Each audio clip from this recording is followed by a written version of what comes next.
Welcome to the St. Louis County Depot in downtown Duluth, home of the Lake Superior Railroad Museum, and another one of our video tours coming up in just a couple of minutes.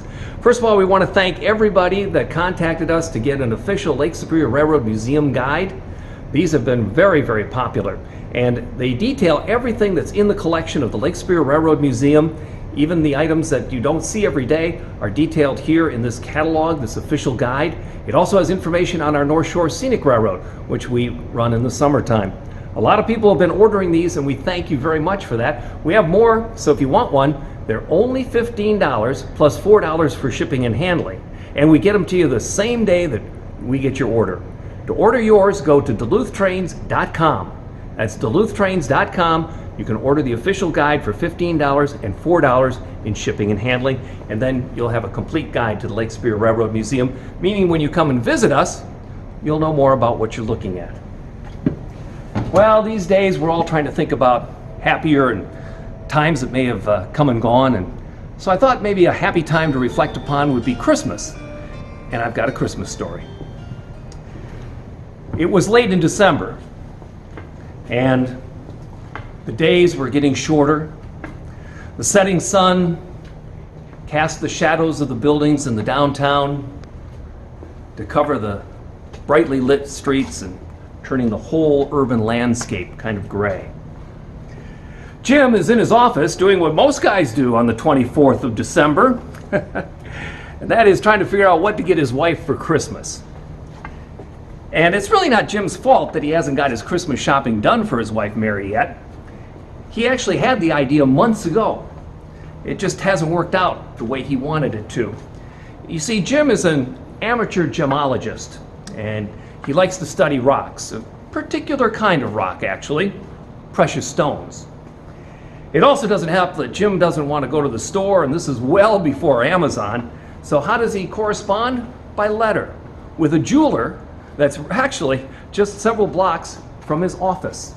And he's waiting for the last letter to come back to make his Christmas Eve purchase in 1886.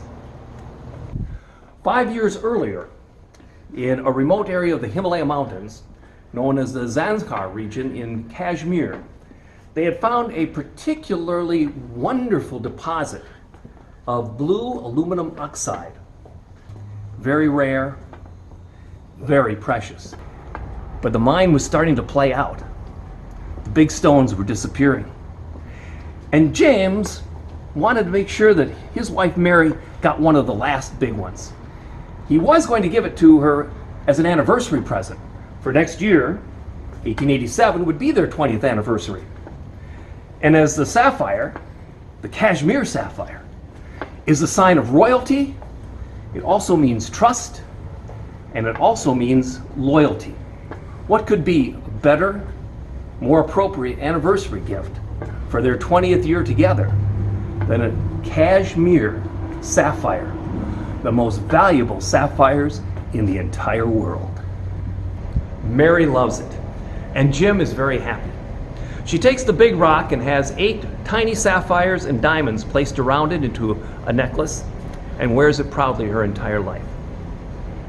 Upon her death, she has the 8 smaller stones of diamonds and sapphires distributed equally among her 6 living daughters, and keeps the sapphire itself a part of the estate. And it's donated to charity. In 2006, that big rock is auctioned off at Sotheby's. Now, they thought it would get somewhere between $250,000 and $300,000.